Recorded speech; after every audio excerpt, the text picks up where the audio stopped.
The alarms wouldn't stop ringing throughout Colony Station Delta. Red emergency lights flashed in every corridor, casting moving shadows that made the situation feel even more chaotic.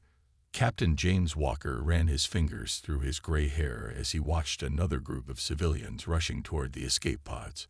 His blue uniform was covered in dust from the latest explosion that had rocked the station's outer ring. "Sir, the last civilian transport is ready to launch," said Tom, his second in command.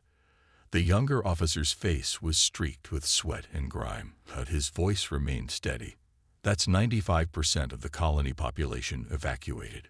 Walker nodded, his eyes fixed on the massive display screen that covered the bridge's main wall. 23 alien ships surrounded the station. They were huge things, shaped like dark metal diamonds, each one bigger than 3 Earth battleships put together. Their weapons had torn through the station's best shields like they were made of paper. "Status report on the remaining defenders," Walker asked, though he already knew the answer wouldn't be good. "We have 48 crew members still on board, mostly engineers and security personnel. Half of our defense turrets are destroyed. Main power is at 30% and dropping." Tom checked his tablet again. "The good news is that the distress signal is still broadcasting. Someone has to hear it eventually." Walker walked to the weapons control station, where Lisa, their weapons officer, was trying to make their few working guns count. She had figured out that the maintenance drones could be used to confuse the alien ship's targeting systems. Right now, hundreds of small repair robots were flying around the station in carefully planned patterns, making it harder for the aliens to get clean shots at important areas. "Those drones won't fool them forever," Lisa said without looking up from her screen. "But I've got another idea. The cargo launching system in Bay 3 still works. We can load it with scrap metal and use it like a giant shotgun." Walker smiled despite the situation. This was why humanity had made it so far in space. They never stopped thinking of new ways to solve problems. "Do it. Use whatever you need. Tom, get some engineers to help her." The next hour was a blur of activity. The remaining crew turned everything they could find into a weapon. They filled cargo containers with metal scraps and shot them at the alien ships. They reprogrammed cleaning robots to spray coolant at enemy sensors. They even used the station's communication arrays to blast noise at frequencies that seemed to interfere with alien targeting systems. None of it would win the battle, but that wasn't the point. They just needed to buy time for the escape ships to get far enough away. A massive explosion shook the entire station. Walker grabbed onto a railing to keep his balance. "Report." They'd broken through Section 7. Someone shouted. "The whole cargo area is exposed to space." Walker looked at the tactical display. The alien ships had changed their pattern. Instead of surrounding the station, they were now grouping together on one side. He had seen enough battles to know what that meant. "They're done playing around," he said quietly. "They're getting ready for a final attack." Tom appeared at his side. "Sir, maybe we should think about evacuating the remaining crew. We've done what we can." Walker shook his head. "If we all leave now, they'll ignore us and go straight after the civilian ships. We need to keep their attention here as long as possible." He turned to address everyone on the bridge. "Listen up. Anyone who wants to take the last escape pods, do it now. No one will think less of you." Nobody moved. Lisa actually snorted. "With respect, Captain, we've all seen what these aliens do to colonies they capture. I'd rather go down fighting." "Same here," Tom said. Several others nodded. Walker felt a surge of pride.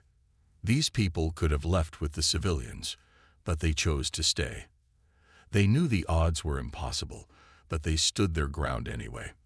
"All right then," he said, straightening his uniform. "Let's show these aliens how expensive it is to take a human station." The next wave of attacks was brutal. The alien ships fired strange energy weapons that seemed to ignore what was left of their shields.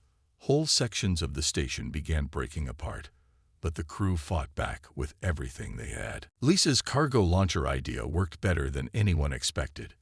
The containers of scrap metal didn't do much damage to the alien ships, but they created clouds of debris that forced the enemies to adjust their positions. Every time they moved, the crew would target that area with everything they had: defense turrets, communication beams, even focused solar reflectors. Their ships might be stronger, Walker said as he watched another cargo container explode into a shower of metal fragments, but they fight like they've never faced someone who fought back. They keep making the same mistakes. He was right. The aliens had better technology, but their tactics were simple. They didn't adapt quickly to new threats. When the crew started using maintenance drones to block their sensors, the aliens just fired wildly at every drone they saw, wasting energy and time. "Look at that," Tom said, pointing at one of the alien ships. "They're so focused on shooting down our drones that they don't notice we're herding them into a crossfire." The station's remaining weapons might have been weak compared to alien technology, but when 3 defense turrets caught one of the smaller enemy ships in a crossfire, they finally did some real damage. The alien vessel's surface cracked, letting out a stream of strange green light. The small victory didn't last long. 2 larger alien ships moved forward, their weapons charging up with a visible purple glow. Walker knew this was it, the final attack. "They're targeting our main reactor," Lisa reported. Her voice was calm, even though everyone knew what that meant. Impact in 30 seconds. Walker looked around the bridge at his crew. They were scared, but none of them had run. None of them had given up. They had stayed to protect others, to buy time with their lives. If humanity was going to face these aliens across the galaxy, at least these invaders would remember this day. They would remember that humans didn't just roll over and die. "It's been an honor," Walker said to his crew. "Because of us, thousands of people got away. Whatever happens next, remember that." The purple glow from the alien weapons got brighter. Walker thought about all the distress calls they had sent out. He hoped someone would find their records, learn from this battle, and make sure these aliens paid for every human life they took. The bridge shook as the first purple beam hit the station. Warning sirens blared as more systems started to fail. But through all the noise and chaos, someone shouted something that made everyone freeze. "New contact." Something just appeared at the edge of our sensor range. Walker rushed to the sensor station. "Alien reinforcements." "No, sir," the sensor operator said, eyes wide with surprise. It's one of ours. A human ship. But the design. I've never seen anything like it." Walker looked at the grainy sensor image of the approaching ship.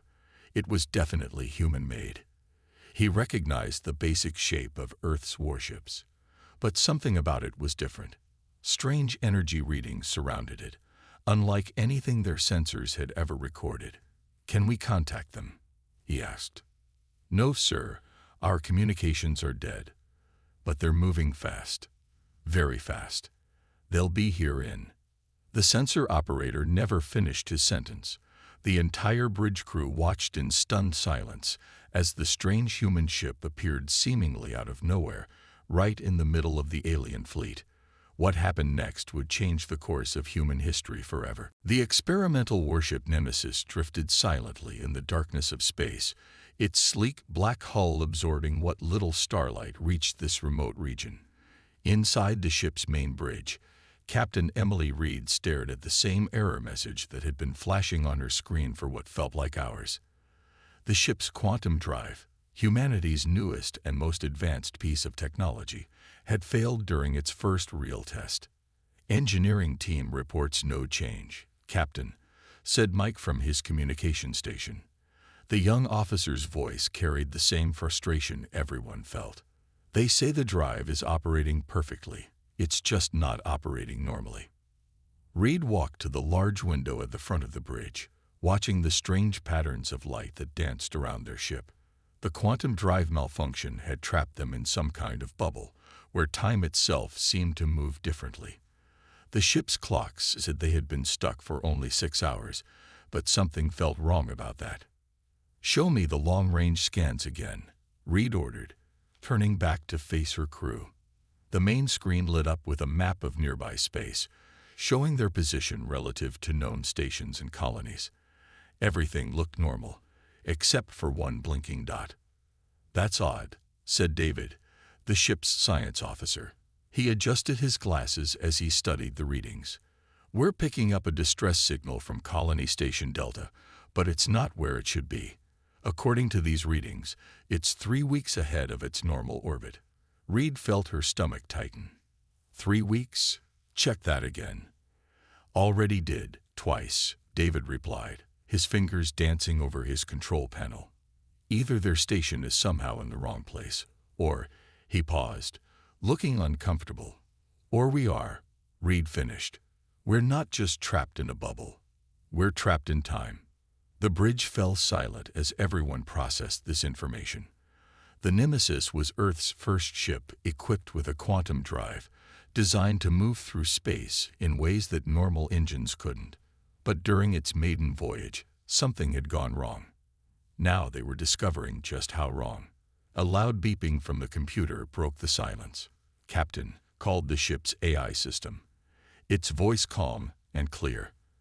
"I've completed my analysis of the quantum drive's behavior. You may want to see this." Reed walked to the central command station, where a holographic display appeared. Complex equations and diagrams floated in the air, showing the quantum drive's operations. In simple terms, the AI continued, the drive didn't malfunction. It evolved. "The temporal bubble we're trapped in has given the quantum computers time to perfect the very problem that trapped us here. What we thought was a flaw has become something else entirely." Reed looked at the diagrams, trying to understand. Something else. What exactly? "A weapon," the AI said. "The drive is now capable of manipulating time itself, not just around our ship, but around anything we target. We can create localized fields where time moves faster or slower. We can even create temporal echoes, making events that haven't happened yet affect things in the present." Mike whistled from his station. "You're saying we accidentally invented time weapons?" "Correct. And based on the distress signal we're receiving, we may need them very soon." Reed pressed a button, and the distress call from Delta Station played through the bridge speakers. As she listened to the desperate message describing an alien attack, her expression hardened. The timestamp on the message was 3 weeks old. "We're too late," she said quietly. "The station has been under attack for weeks while we've been stuck here."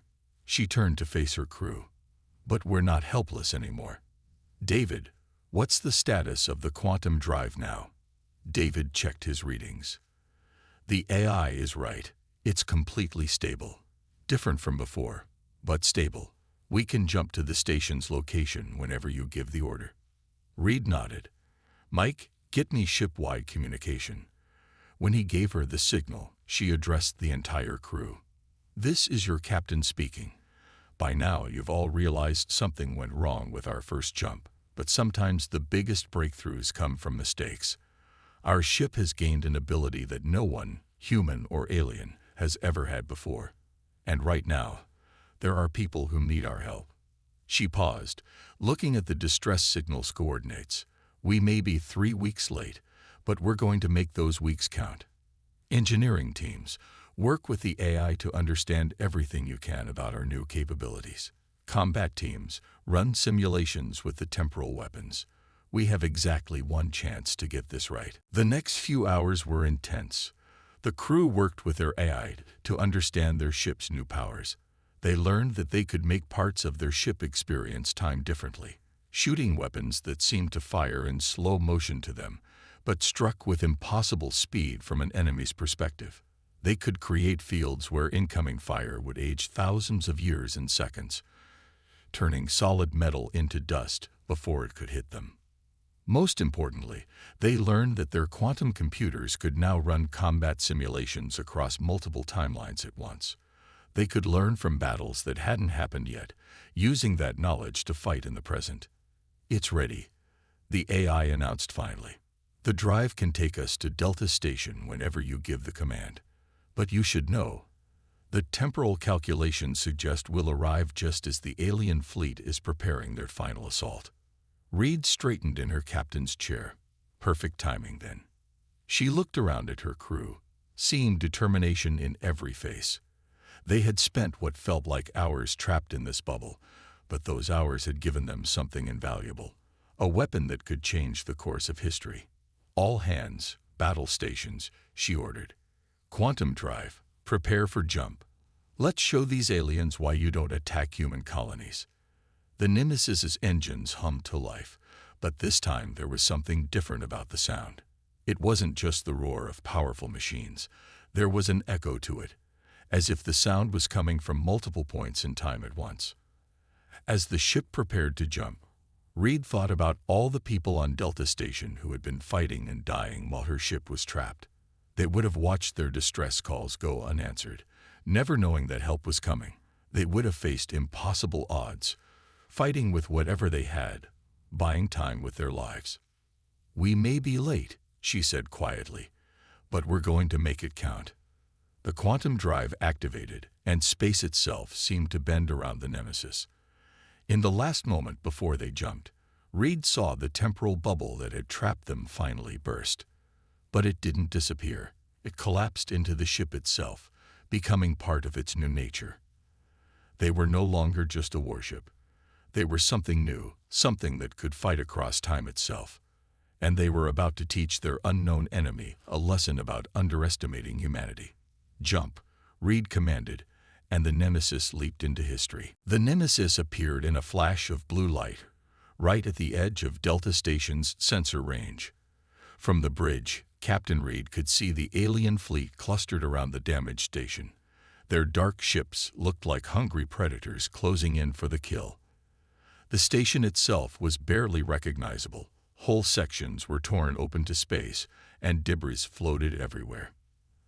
"They haven't noticed us yet," Mike reported from his station. "Their sensors just marked us as a small human ship. They probably think we're another rescue attempt." Reed nodded. The aliens' overconfidence would be their downfall. Status of the quantum drive. "Ready," the AI responded.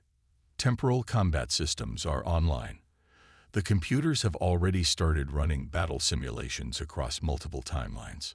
Through the main window, Reed watched as the alien ships charged their weapons for what they thought would be their final attack on the station. Purple energy gathered at the front of their vessels, building up to deadly levels. They were so focused on their target that they completely ignored the single human ship approaching from behind. "All hands," Reed said over the ship-wide communication system. "This is what we trained for. Time itself is our weapon now. Let's show them what humanity can do." The Nemesis quantum drive hummed to life, but this time it wasn't preparing for a jump. Instead, it created a web of temporal fields around the alien fleet. To anyone watching from outside, nothing seemed to happen at first. But inside those fields, impossible things were about to occur. "Target the first 3 ships on the left," Reed ordered. "Let's see how they handle fighting across multiple timelines at once." The Nemesis fired its main guns. The energy beams looked normal at first, but as they entered the temporal fields, they split into dozens of copies. Each copy was the same shot from a different possible timeline, all happening at once. The alien ship shields suddenly had to deal with attacks from multiple realities simultaneously. The results were devastating. The first alien ship shields flickered and died as they tried to block weapons fire that was technically coming from several different moments in time. The second ship attempted to dodge, but the temporal field around it meant that its evasive action happened both too slowly and too quickly at the same time. It ended up flying directly into one of its own energy weapons from 2 seconds in the future. "Their weapons are having trouble targeting us," David reported excitedly. "Every time they try to lock on, we're already where we're going to be, not where we are." Reed watched as the alien fleet broke formation, finally realizing the threat behind them was real. But their confusion only made things worse for them. In the temporal fields, their panic from the future was affecting their actions in the present. Ships turned too early to avoid collisions that hadn't happened yet, while others fired at spaces where the Nemesis would have been if it had followed normal physics. They're trying to coordinate their attacks. Mike called out, but their communications are being scrambled by the temporal interference. Each ship is receiving messages from different points in time. The Nemesis moved through the chaos like a dancer, its quantum computers predicting exactly where it needed to be. When alien weapons fire did manage to reach them, the temporal fields aged the energy beams thousands of years in seconds, turning them into harmless light before they could strike the hull. Inside the alien ships, things were even more confusing. Their crews were experiencing time at different rates. On one ship, the captain gave an order that his crew heard 5 seconds before he said it. On another, gunners found themselves firing at after images of the Nemesis, while their targeting computers showed them where the ship would be 10 seconds from now. "Look at their formation," Reed said, pointing at the main screen. "They're not just confused, they're starting to fight themselves." She was right. The alien fleet had broken into chaos. Some ships were firing at empty space, hitting targets that only existed in potential futures. Others were responding to threats from timelines that the Nemesis computers had already eliminated. 2 large alien vessels collided with each other, while both tried to dodge attacks that hadn't been fired yet. The station's remaining crew watched in amazement as the seemingly invincible alien fleet fell apart. Through the Nemesis' temporal fields, they could see ghost-like images of ships overlapping with themselves, each image showing the same ship from a different point in its timeline. "Message from the station," Mike announced. "They're asking what's happening. Should I respond?" Reed smiled. "Tell them help arrived a little late, but we brought something special to make up for it." The Nemesis continued its dance through the alien fleet, each movement calculated across dozens of possible timelines. When alien ships tried to jump away to safety, they found their engines affected by temporal distortions. Some disappeared into space-time rifts, only to reappear seconds later as clouds of ancient dust. "Quantum computers have identified their command ship," the AI reported. "It's the large vessel in the center of their formation. Calculating temporal attack pattern now." Reed leaned forward in her chair. "Show them what happens when they threaten human colonies. Full temporal assault on their command ship." The Nemesis weapons fired again, but this time the temporal effects were concentrated on a single target. The alien command ship found itself trapped in a bubble where time moved differently in each section of the vessel. Its front experienced time normally while its engines lived through years and seconds. The middle of the ship tried to exist in 3 different moments simultaneously. The alien vessel's hull couldn't handle the strain of existing across multiple time streams. It broke apart in a spectacular display, each piece aging at a different rate. Some sections crumbled to dust, while others seemed to reverse their own destruction, only to break apart again in new ways. "The remaining alien ships are retreating," David reported. "Or at least, they're trying to. Their engines aren't working properly in the temporal fields." Reed watched as the alien fleet fell into complete disarray. Ships that had seemed so powerful and unstoppable just minutes ago were now easy targets, unable to coordinate or even move properly through the distorted time around them. "Signal from Delta Station," Mike said. "Captain Walker is asking permission to come aboard. He says he needs to see with his own eyes what just happened." "Permission granted," Reed replied. "Tell him we have a lot to explain about why we were late." As the last alien ships were dealt with, Reed looked at the destruction around them. The Nemesis had turned a hopeless last stand into a victory, not through superior firepower or better shields, but by changing the very rules of combat. They had arrived 3 weeks late to save the station, but those 3 weeks trapped in the temporal bubble had given them exactly what they needed to win. "Send word to Earth," she ordered. Tell them that humanity just changed the rules of space warfare forever. And let them know that these aliens just learned a very important lesson about attacking human colonies." The Nemesis hung in space among the scattered remains of the alien fleet, its temporal fields slowly fading. In just 15 minutes, it had done what an entire defense fleet couldn't do in 3 weeks. It had arrived too late to prevent the attack on Delta Station, but it had arrived just in time to show the galaxy why humanity should never be underestimated. Captain Walker stepped onto the Nemesis's bridge with wide eyes, still trying to process what he had just witnessed through Delta Station's viewing windows. The ship looked normal enough from the inside. Clean white walls, standard control stations, crew members in regular uniforms. But he had just watched it tear apart an alien fleet using weapons that seemed to break the laws of physics themselves. "Welcome aboard, Captain Walker," Reed said, stepping forward to shake his hand. "I apologize for our late arrival." Walker laughed, a sound of both relief and disbelief. "Late? You just destroyed 23 alien warships in 15 minutes. I don't think anyone's going to complain about your timing." The bridge crew smiled at that, but their expressions quickly turned serious as alerts started flashing across their screens. David adjusted his glasses as he studied the readings. "Captain Reed, we're picking up some unusual temporal effects in the debris field. The quantum drive's effects aren't completely gone." Reed moved to his station, watching as the scattered remains of the alien fleet continued to shift and change. Some pieces of wreckage seemed to age years in seconds, while others appeared to move backward and forward through time in small jumps. The space around Delta Station had become a dangerous mess of temporal distortions. "The temporal fields are collapsing unpredictably," the AI announced. "Each piece of debris trapped in the fields is creating its own small time distortions.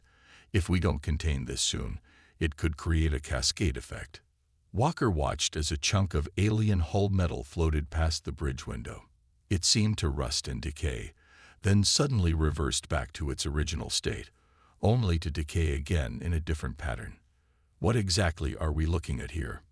"Time wounds," Reed explained, her voice grave. "We torn holes in the fabric of space-time to defeat the alien fleet. Now those holes are starting to affect everything around them." She turned to her crew. "Options." Mike spoke up from his station. "The quantum computers are suggesting we could use the drive to create a containment field, basically wrap all the temporal distortions in one big bubble until they stabilize." "And how long would that take?" Walker asked. "That's the problem," the AI responded. "Our calculations show it could take anywhere from 6 hours to 6 years, depending on how the time distortions interact with each other. And from outside the bubble, we won't know which it is until it's done." Reed stared at the main screen, watching the patterns of temporal energy spreading through space. If they didn't act soon, the time distortions could spread to Delta Station, or even reach the evacuation ships. But containing them meant risking another temporal trap like the one that had delayed them for 3 weeks. "We don't have a choice," she finally said. "We can't let these temporal effects spread. Prepare the quantum drive for containment procedures." The Nemesis moved carefully through the debris field, its sensors mapping the spread of temporal distortions. Each piece of wreckage had become a tiny time storm, aging and de-aging in random patterns. Some fragments would disappear completely, only to reappear seconds later, as if they had never been destroyed. "Look at that," David said, pointing to a particularly large piece of alien hull. The metal was cycling through what looked like hundreds of years of wear and repair in seconds. "Their technology is interacting with the temporal fields in ways we didn't expect. It's like their materials are trying to adapt to the time changes." Walker stepped closer to the screen. "Could they have had their own temporal technology? Something that's only showing up now because of what your weapons did to their ships?" Before anyone could answer, a massive energy spike lit up all their sensors. One of the larger alien ship fragments had suddenly stopped its temporal cycling. Instead of continuing to shift through time, it had frozen in what looked like a perfect moment of its existence, neither destroyed nor whole, but somewhere in between. "That's not possible," Mike said, checking and rechecking his readings. "That piece just stepped outside of time completely. It's not aging forward or backward anymore. It's just existing in all possible states at once." The frozen fragment began to pulse with a strange purple energy, similar to but different from the weapons the alien ships had used. Other pieces of debris started reacting to it, their own temporal fluctuations slowing down and synchronizing with the pulse. The alien technology is adapting, the AI announced, its voice showing unusual concern. It's learning from exposure to our temporal weapons. If this continues, the debris could form a new kind of temporal anomaly, one we don't understand and can't control. Reed didn't hesitate. Begin containment procedures now. We can't let their technology have time to adapt further. The Nemesis quantum drive hummed to life once again, but this time, it wasn't creating weapons. Instead, it began weaving a massive temporal field around the entire debris field. The ship moved in a careful pattern, laying down layer after layer of temporal energy like a net.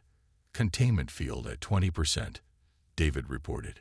The synchronized debris is trying to resist, but our field is holding. Walker watched in fascination as the quantum field became visible to the naked eye, a shimmering barrier of blue energy that bent light in strange ways. Inside the growing bubble, the alien debris continued its impossible dance through time, but now those effects were being contained and controlled. 40%, Mike called out, but power consumption is increasing. The drive is having to work harder to maintain the field. Reed gripped the arms of her captain's chair. Divert power from all non-essential systems. We finish this now, before that alien technology figures out something else new. The Nemesis's lights dimmed as power was redirected to the quantum drive. The containment field grew stronger, its blue energy becoming more solid and defined. But the alien debris wasn't giving up without a fight. The synchronized pieces began to pulse faster, their purple energy fighting against the containment field's blue glow. 60%, David announced. But the temporal readings from inside the field are off the charts. Time itself is being twisted into knots in there. Walker stepped up beside Reed's chair. Your ship did this in the first place. Can't you just turn it off? Stop the temporal effects completely. Reed shook her head. It's not that simple anymore. When our weapons hit their technology, something changed. They learned from us, adapted to temporal manipulation. Now we have to make sure that knowledge stays contained. The battle between blue and purple energies continued as the containment field reached 80% completion. The alien debris made one final attempt to break free, all the synchronized pieces pulsing together in a blinding flash of purple light.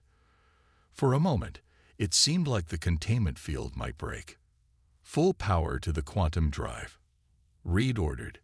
Close this field now. The Nemesis's engines screamed as they pushed their power output beyond safe limits. The containment field flared bright blue, finally overwhelming the purple energy of the alien technology.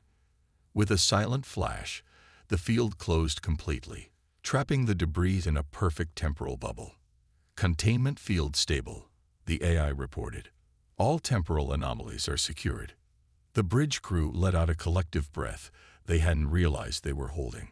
Through the windows, they could see the containment field floating in space like a giant soap bubble. Inside, the alien debris was still shifting through time, but now those effects were safely contained. How long will it hold? Walker asked quietly. Reed looked at the readings from the quantum computers. The field is self-sustaining now. It should hold until the temporal effects naturally stabilize, however long that takes. She turned to face him. But we learned something important here. These aliens aren't as simple as we thought. Their technology can adapt, can learn from exposure to new weapons. We won one battle today, but I have a feeling the war just got more complicated. Walker nodded, his expression grim. They had saved Delta Station and won an impossible victory, but they had also discovered that their enemy was more dangerous than anyone had imagined. As he looked at the containment field holding the remains of the alien fleet, he couldn't help but wonder what other surprises these invaders might have waiting for them. 1 week after the battle at Delta Station, ships from across human space gathered to witness something unprecedented. The Nemesis led a fleet of research vessels in studying the temporal containment field, which still held the twisted remains of the alien fleet. Scientists worked day and night to understand both the quantum drive's effects and the strange ways the alien technology had adapted to them. Captain Reed watched from the Nemesis's bridge as another research ship arrived, its hull marked with Earth's top scientific organization's logos. The ship's quantum drive hummed quietly, no longer just an experimental system, but now humanity's newest and most powerful weapon. 6 more colonies have reported alien ships retreating from their space, Mike announced from his station. Word of what happened here is spreading fast. Even the ones that got away are running scared. Reed nodded, but her expression remained serious. The main screen showed a map of known space, with red markers indicating suspected alien activity. The markers were all moving away from human settlements, but they were moving together, gathering somewhere in the unknown regions of space. They're not just running, she said quietly. They're regrouping, learning. The pieces of their ships in our containment field prove they can adapt to temporal attacks. We have to assume they're already working on countermeasures. Captain Walker entered the bridge, looking much better than he had a week ago. The station's repairs were proceeding quickly, and most of the evacuated civilians had returned home. Earth Command sent new intel, he said, holding up a datapad. We managed to decode more of that alien storage device we found. You need to see this. The bridge crew gathered around as Walker displayed the decoded alien data. Strange symbols and diagrams filled the screen, slowly translating into human language. The AI's voice spoke up as it analyzed the information. This is more than just attack plans, it said. These aliens were testing us. Each attack on our colonies was designed to learn more about human technology and responses. Delta Station wasn't just a target, it was an experiment. David adjusted his glasses as he studied the data. Look at these readings from their ships. The temporal shielding we detected wasn't an accident. They were looking for something specific, something they thought humans might develop. Time weapons, Reed finished. They knew it was possible. They were waiting to see who would create them first. She turned to Walker. Your station's resistance gave us the time we needed, but it also showed them exactly what they were looking for. A new alert flashed across their screens. One of the research ships studying the containment field had detected something strange. Inside the bubble of twisted time, the alien debris had stopped its random shifting. Instead, all the pieces were pulsing in perfect synchronization. Energy readings are off the charts, Mike reported. The field is holding, but the debris, it's like all the pieces are sharing information, learning from each other's exposure to the temporal effects. Reed moved to the main window, watching as the containment field flickered with new patterns of light. The alien technology inside was changing, evolving, becoming something new. They're not just adapting to survive temporal attacks, she realized. They're learning to use them. The decoded alien data continued to stream across their screens, revealing more about their mysterious enemies. These weren't just random raiders attacking human colonies. They were an ancient race that had been searching for the key to time manipulation for centuries. Human ingenuity had finally unlocked it, but in doing so, had shown them exactly what they needed to see. Multiple contacts detected. Mike suddenly called out. Long-range sensors are picking up ships dropping out of faster-than-light travel. Lots of ships. The main screen shifted to show the sensor readings. A massive fleet of alien vessels was appearing at the edge of the system. But these ships looked different from the ones they had fought before. Their hulls pulsed with familiar purple energy, but now that energy moved in patterns similar to the Nemesis's quantum field. They're not here to attack, Reed said, understanding flooding her face. This is a first contact fleet.